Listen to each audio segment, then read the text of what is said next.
Assalamualaikum warahmatullahi wabarakatuh. Selamat pagi Taruna sekalian. Hari ini kita akan memulai perkuliahan manajemen kesehatan ikan, di mana pada mata kuliah ini Taruna diharapkan mampu untuk melakukan penanganan dan pengendalian kesehatan ikan serta faktor penyebabnya berdasarkan protokol yang tepat. Tujuan dari pembelajaran mata kuliah ini dibagi dalam 6 tujuan utama. Yang pertama adalah menjelaskan bagaimana terjadinya gangguan kesehatan pada ikan, kemudian mengidentifikasi gejala dan juga ciri-ciri gangguan kesehatan, kemudian dapat melakukan proses diagnosis ikan yang sehat maupun yang sakit, dan juga bisa melakukan monitoring gangguan. Yang ketiga, Taruna juga diharapkan mampu untuk melakukan pencegahan penyakit secara fisik, kimia, dan biologi, kemudian menjelaskan metode dan kontrol berdasarkan sistem imun pada ikan. Selain itu juga diharapkan Taruna dapat menjelaskan bahaya rangsangan dan juga blooming alga pada ikan, kemudian menangani perubahan lingkungan budidaya sesuai dengan protokol. Adapun pada pertemuan ini, kita akan membahas terkait mengenai bagaimana konsep terjadinya gangguan kesehatan pada ikan, di mana ada 5 indikator yang akan kita capai pada pertemuan hari ini. Yang pertama adalah konsep keseimbangan 3 komponen. Jadi, Taruna diharapkan mampu untuk menjelaskan bagaimana konsep keseimbangan 3 komponen ini yang menjadi penyebab uh, timbulnya penyakit atau terganggunya kesehatan pada ikan, kemudian juga dampak timbulnya penyakit pada ikan, bagaimana disease transmission pada ikan, atau bagaimana penyakit itu berpindah dari ikan satu ke ikan yang lainnya, kemudian stage of recovery pada ikan yang sakit, bagaimana tahap-tahap penyembuhan pada ikan tersebut, kemudian seperti apa jenis-jenis penyakit yang menyerang pada ikan secara umum. Baik, sebelum kita melangkah kepada pembahasan materi, terlebih dahulu ada beberapa istilah yang harus kita pahami. Yang pertama adalah mengenai infeksi. Infeksi ini merupakan keberadaan patogen pada inang yang bisa menyebabkan infeksi ataupun tidak bisa menyebabkan infeksi, namun nantinya inang tersebut akan menjadi carrier atau pembawa penyakit tersebut. Ya. Kemudian yang kedua adalah penyakit itu sendiri yang didefinisikan sebagai penyimpangan dari kondisi normal atau penyimpangan dari kondisi sehat. Penyimpangan ini terjadi akibat berbagai macam faktor, diantaranya adalah infeksi patogen, defisiensi nutrisi, adanya toksik, lingkungan, ataupun juga genetik, ya, faktor dari internal ikan itu sendiri. Kemudian yang ketiga, patogen. Ya, patogen ini adalah agen biologis yang menyebabkan penyakit pada inang. Kita tahu bahwa ada berbagai macam agen-agen biologis yang bisa menyebabkan penyakit pada inang, diantaranya adalah virus, bakteri, kemudian jamur, parasit, ya, dan berbagai macam agen biologis lainnya. Kemudian patogenesis. Patogenesis ini merupakan tahapan perkembangan penyakit yang meliputi mulai dari tahap awal, ya, metode infeksi, kemudian berkembang di dalam tubuh, kemudian menyebabkan kerusakan, ya, seperti misalnya timbulnya luka, ya, timbulnya borok, nekrosis, dan berbagai macam efek lainnya yang disebabkan akibat dari infeksi suatu patogen. Kemudian patogenisitas. Patogenisitas ini merupakan kemampuan spesifik, ya, dari patogen untuk mendapatkan akses ke jaringan yang rentan, kemudian berkembang di sana, berproliferasi, ya, menghindari mekanisme pertahanan inang, dan menyebabkan kerusakan atau sakit pada inang. Jadi bisa didefinisikan bahwa patogenisitas ini merupakan kemampuan dari patogen untuk menyebabkan sakit pada inang. Ya. Kemudian virulensi. Virulensi ini adalah tingkat patogenitas dari agen penyakit atau tingkat keganasan. Ya. Level-levelnya juga ada beberapa. Yang pertama adalah avirulen, kemudian rendah, medium, dan juga tinggi. Kalau dia tidak ganas disebut sebagai avirulen. Kalau keganasannya rendah, ya masuk ke dalam kategori rendah. Keganasannya sedang, masuk dalam kategori medium. Namun ketika ganas sekali atau uh, dalam beberapa menit saja atau dalam beberapa jam saja, patogen ini bisa menyebabkan penyakit, maka ini merupakan salah satu patogen yang digolongkan memiliki virulensi yang cukup tinggi. Kemudian infeksi sudah tadi, imunitas ya, kemampuan tubuh dalam menetralisir invasi patogen atau benda asing. Jadi imunitas ini ada pada tubuh inang dan merupakan mekanisme pertahanan dari tubuh inang itu sendiri. Ya. Kemudian resistensi adalah kemampuan untuk bertahan terhadap perubahan atau invasi dari luar.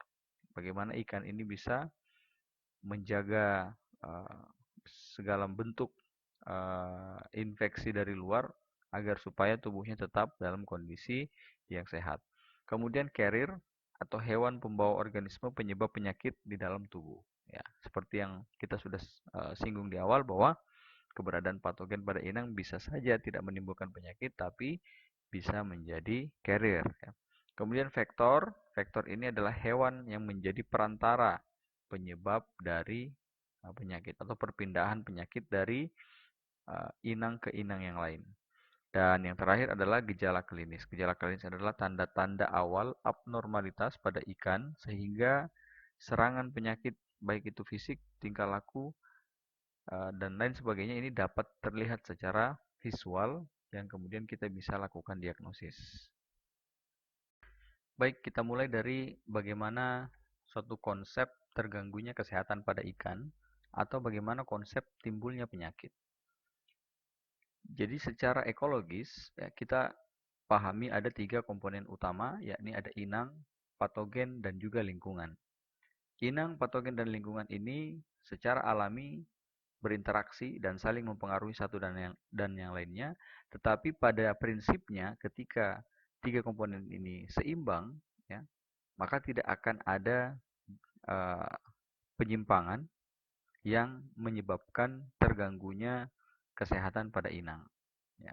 Ketika misalnya inang kondisinya sehat, kondisinya baik, imunitasnya baik, ya, konsumsi makannya baik, maka inang ini akan tumbuh secara sehat. Begitu pula dengan patogen ketika populasinya di alam, meskipun keberadaannya ada, tetapi populasinya tidak sampai virulen, tidak menyebabkan tingkat keganasan yang cukup tinggi, maka tidak akan terganggu keseimbangan 3 komponen ini. Begitu pula dengan lingkungan, ketika lingkungannya juga mendukung, kualitas airnya baik, ya, kemudian bisa ditoleransi oleh inang, maka ini juga tidak akan mengganggu keseimbangan. Jadi 3 komponen ini ketika seimbang maka tidak akan timbul yang namanya penyakit.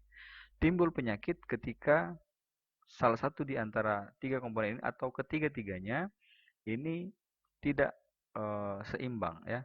Inang imunitasnya menurun karena suhunya misalnya rendah ya. Sehingga patogen bisa sangat dengan mudah menyebabkan infeksi. Infeksi ini yang menimbulkan penyakit. Berikut ini adalah ilustrasi bagaimana perbandingan antara produktivitas alami dan juga produktivitas dari suatu kegiatan budidaya. Produktivitas ini menggambarkan bagaimana kepadatan, ya, kepadatan per meter kubik dari jumlah ikan yang ada di dalam suatu perairan, suatu kawasan perairan. Kita lihat bahwa produktivitas alami, ya, secara alami ikan yang ada di perairan itu, baik itu danau, sungai, dan lain sebagainya, kurang lebih 5 ekor per 10.000 meter kubik misalnya. Ya. Namun adanya introduksi kegiatan budidaya, maka produktivitas yang tadinya 5 ekor dalam 10.000 meter kubik bisa menjadi 50 ekor dalam 1 meter kubik saja. Ya. Ini adalah introduksi atau bagaimana kegiatan budidaya ini direkayasa agar supaya ikan bisa hidup di sana dan bisa terkontrol dengan jumlah yang begitu banyak ya, berkali-kali lipat dibandingkan dengan produktivitas alaminya di alam. Ya. Dengan apa? Dengan adanya teknologi misalnya seperti sarana prasarana ya, kemudian uh, penggunaan wadah, media, dan lain sebagainya yang itu dikondisikan agar supaya bisa memberikan ruang untuk ikan bisa hidup di dalam suatu perairan tapi dengan wadah yang terbatas. Nah, ini adalah konsep dari kegiatan budidaya. Nah, sehingga ketika produktivitas ini berbeda, ya, maka yang terjadi apa? Terganggunya tiga komponen utama tadi, yakni inang, lingkungan, dan juga patogen yang ini akan menyebabkan timbulnya penyakit. Ya. Oleh sebab itu, tidak heran ketika misalnya kita jumpai atau kita temui informasi bahwa di suatu kawasan budidaya ini terjadi penyakit. Karena tadi adanya kepadatan yang sangat tinggi yang itu jauh dari kondisi alami ikan di alam. Nah, berikut ini adalah contoh bagaimana penyakit ini bisa timbul pada ikan. Kita tahu bahwa dalam aktivitas budidaya ada pemberian pakan. Aktivitas pemberian pakan ini tentunya harus sesuai dengan dosis, harus sesuai dengan kebutuhan ikan. Ketika pemberian pakan ini berlebihan, maka sisa-sisa pakan tidak terkonsumsi dan akan mengendap di dasar perairan. Endapan ini akan uh, berkumpul, akan tertumpuk bersama dengan feses yang kemudian nanti akan menyebabkan memicu peningkatan konsentrasi amonia di dalam perairan yang bisa sangat-sangat mempengaruhi kesehatan ikan. Selain itu juga adanya endapan di dasar perairan ini bisa menjadi bahan organik untuk pertumbuhan dari patogen di dalam perairan sehingga sangat penting sekali untuk mengontrol komposisi atau kebutuhan dari pakan itu sendiri dan juga ketika misalnya pakan yang diberikan kepada ikan tidak sesuai dengan dosisnya atau kurang ya, maka ikan juga tidak bisa menjaga imunitasnya dengan baik sehingga ini sangat rentan juga terhadap infeksi patogen. Ada beberapa uh, faktor yang bisa menyebabkan penyakit diantaranya adalah media kultur yang tidak layak atau lingkungan yang tidak mendukung kualitas air yang rendah seperti misalnya pH, kemudian DO yang tidak sesuai dengan toleransi ikan, ini yang bisa menyebabkan penyakit bisa timbul. Kemudian transportasi yang salah, mishandling, ikan stres, ya, tidak diaklimatisasi, tidak diadaptasi terlebih dahulu sebelum dilakukan penebaran. Kemudian penebaran juga cukup tinggi, ya, tidak didukung dengan carrying capacity yang memadai, ini yang bisa menyebabkan timbulnya penyakit. Tadi nutrien juga yang diberikan pada ikan tidak cukup, menurunnya imunitas, ya.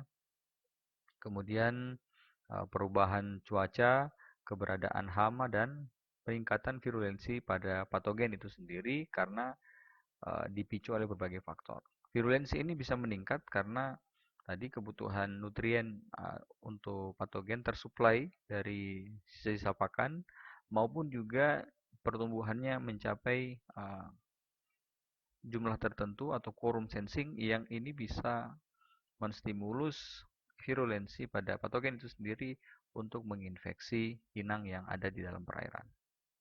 Nah, hubungan antara ikan, patogen, dan lingkungan, ya, kaitannya terhadap timbulnya penyakit, ini bisa didefinisikan dengan rumus berikut berdasarkan Sinesco 1974 bahwa D atau disease atau penyakit yang muncul ini adalah interaksi antara inang, kemudian patogen atau agen penginfeksi dan juga stresor yang bisa berasal dari lingkungan atau handling dari pembudidaya.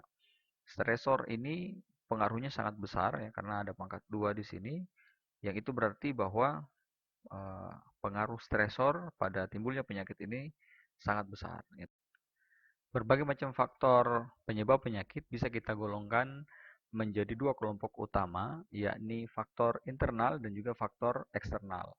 Faktor internal ini ada kaitannya dengan gangguan genetik, kemudian juga metabolik di dalam tubuh ikan yang tidak berjalan atau tidak sesuai kondisi normal, kemudian terjadi imunodefisiensi, penurunan sistem imun, atau adanya gangguan saraf. Ini semua yang berasal dari dalam tubuh inang atau dalam tubuh ikan sehingga dimasukkan dalam kelompok faktor internal. Adapun kelompok faktor eksternal ini dibagi dua, ada yang non-infeksius dan juga ada yang infeksius. Untuk yang non-infeksius dibagi menjadi dua faktor, ada lingkungan dan juga nutrien. Lingkungan ini berhubungan dengan kualitas air, baik itu suhu, pH, DO, amoniak, dan senyawa toksik yang ada di dalam perairan. Adapun untuk nutrien ini berhubungan dengan pemberian pakan, kecukupan pakan pada ikan, ya, baik itu yang buatan maupun juga yang alami.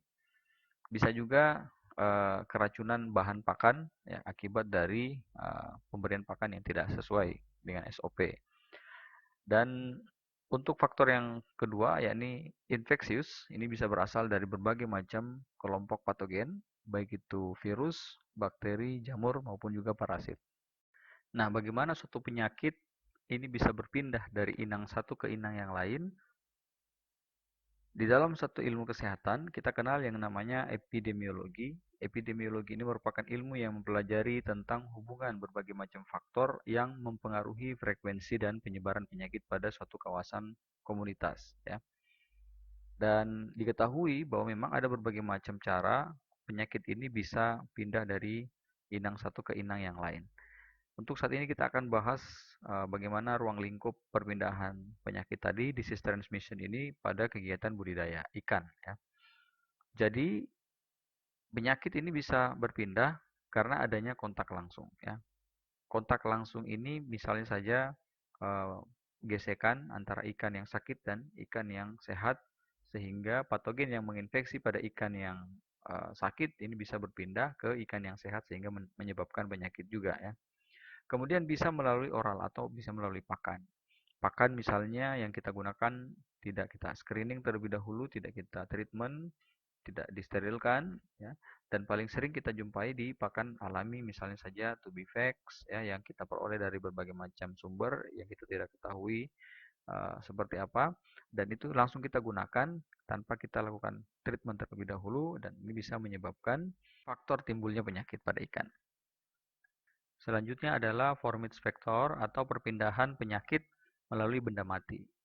Ini bisa saja timbul karena ikan yang sakit tadi menyentuh benda mati yang ada di dalam perairan, bisa saja dinding kolam atau substrat dan lain sebagainya yang ada di dalam perairan yang nanti akan disentuh oleh ikan yang sehat. Ya, ini bisa menjadi media perpindahan penyakit. Atau di dalam kegiatan budidaya kita sering jumpai aktivitas pembudidayaan ikan ini menggunakan kolam yang lebih dari satu, ya. Dalam satu siklus produksi misalnya pembudidaya membudidayakan udang sampai 3 tambak, dan ketika misalnya melakukan pengecekan, melakukan sampling control ini menggunakan alat yang sama, ya, tidak terpisah. Nah, ini juga bisa menjadi media perpindahan penyakit disease transmission karena bisa saja di dalam satu kolam ini ikannya tampak sehat tapi ternyata carrier, dan ketika kita masukkan alat di sana, kita sampling, lalu kita tidak lakukan sterilisasi terlebih dahulu, kita langsung gunakan untuk kolam yang lainnya, ini bisa memindahkan patogen yang ada di kolam tersebut ke kolam yang lainnya, ya, tanpa kita sengaja. Dan yang terjadi ketika misalnya di kolam yang lainnya ini ikan-ikannya memiliki imunitas yang rentan, ya bisa saja langsung bangkit penyakit tersebut. Virulensi dari patogen ini bisa meningkat, akhirnya menyebabkan penyakit. Dan sering kita lihat dalam satu malam atau dalam 2 malam, penyakit ini langsung menyebabkan kematian sampai dengan 80% pada ikan. Nah, oleh sebab itu perlu kita perhatikan, ya, bagaimana standar dari biosekuritas yang sesuai dengan protokol sehingga nanti kegiatan budidaya bisa berjalan dengan baik. Selanjutnya adalah water source atau sumber air. Ini juga patut kita perhatikan dalam standar biosekuritas. Seringkali air sebelum digunakan ditreatment terlebih dahulu dengan berbagai macam treatment, bisa fisika, kimia, ya, dan biologi, sehingga nantinya air ini bisa steril dan siap untuk digunakan dalam kegiatan budidaya. Bisa juga faktor zoonotik atau perpindahan penyakit dari manusia itu sendiri, ya. Berbagai macam jenis-jenis patogen bisa saja menginfeksi ikan. Sebagai contoh, bakteri Escherichia coli ini bisa menimbulkan penyakit pada manusia dan juga bisa menyebabkan penyakit pada ikan. Kemudian faktor yang lain adalah vektor, adanya organisme yang berperan dalam memindahkan satu penyakit ke penyakit yang lain. Contohnya misalnya burung ya yang hinggap di kolam satu, kemudian berpindah lagi ke kolam yang lain. Ini juga bisa menyebabkan media perpindahan penyakit disease transmission. Nah, apa yang terjadi jika patogen sudah menginfeksi ikan? Ada beberapa kemungkinan yang bisa kita ketahui.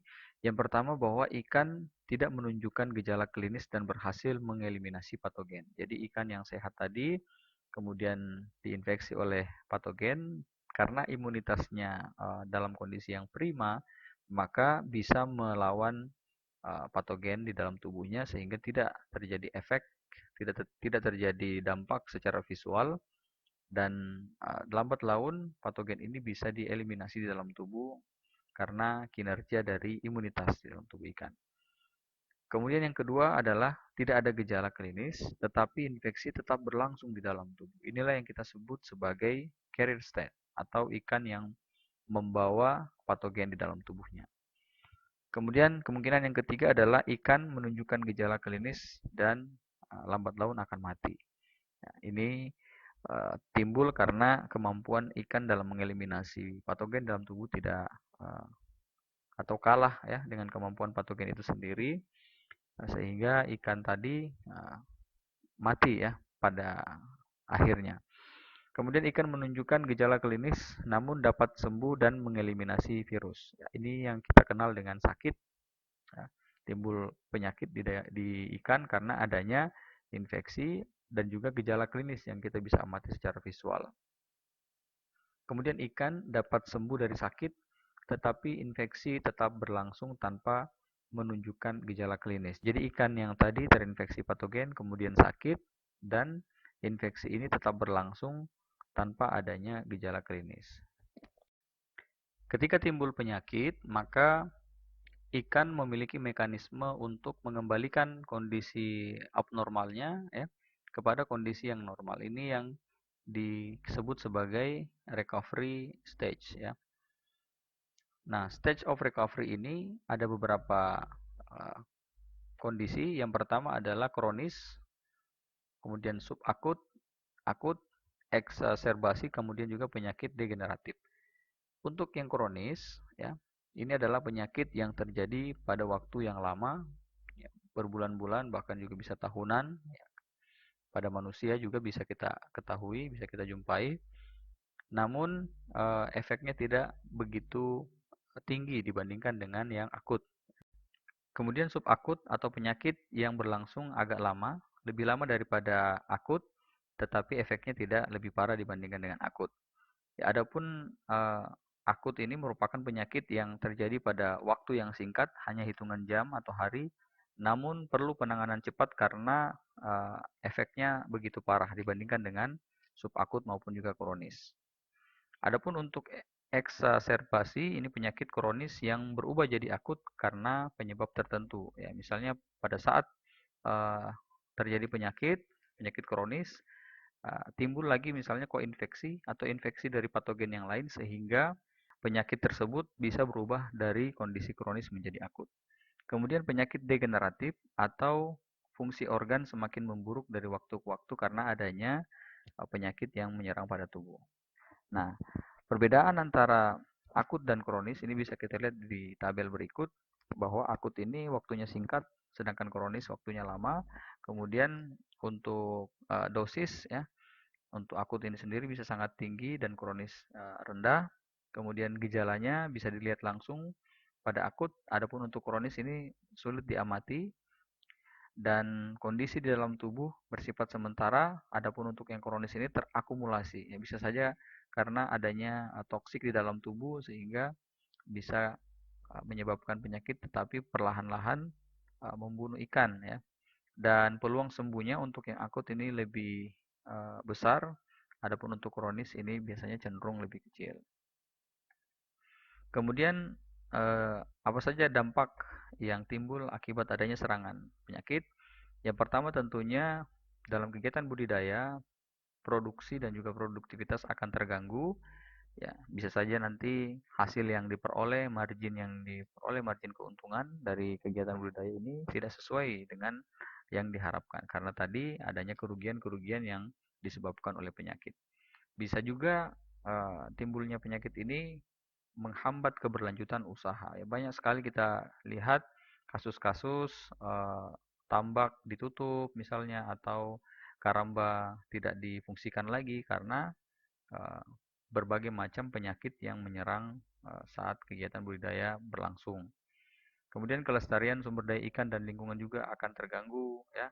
Keamanan pangan ini sangat-sangat dikhawatirkan oleh konsumen karena beberapa patogen di ikan diketahui sudah bisa menginfeksi juga manusia ya, sehingga food safety-nya bisa dipertanyakan ketika misalnya penyakit diketahui timbul pada satu kegiatan budidaya tersebut. Dan tentunya ini juga akan berpengaruh terhadap perdagangan antar uh, negara ya. Penggunaan obat-obatan, antibiotik ini pun juga sudah dibatasi, sudah sangat-sangat ketat pengawasannya sehingga ini bisa menjadi perhatian pada kegiatan budidaya. Kemudian juga terakhir adalah keamanan konsumen yang ada hubungannya dengan keamanan pangan tadi. Adapun untuk berbagai macam jenis-jenis penyakit seperti penyakit karena lingkungan, penyakit karena genetik, kemudian karena nutrisi ya. Adapun penyakit infeksi, infeksi parasit, mikosis, bakterial dan juga viral ini bisa ada di sekalian baca, bisa dipelajari satu-satu dan lebih baiknya nanti kita diskusi di grup ya. Saya kira itu saja mungkin perkuliahan kita hari ini untuk lebih uh, mendalami materi, adik-adik sekalian bisa saling berdiskusi, tanya jawab di grup. Terima kasih, saya ucapkan wassalamualaikum warahmatullahi wabarakatuh.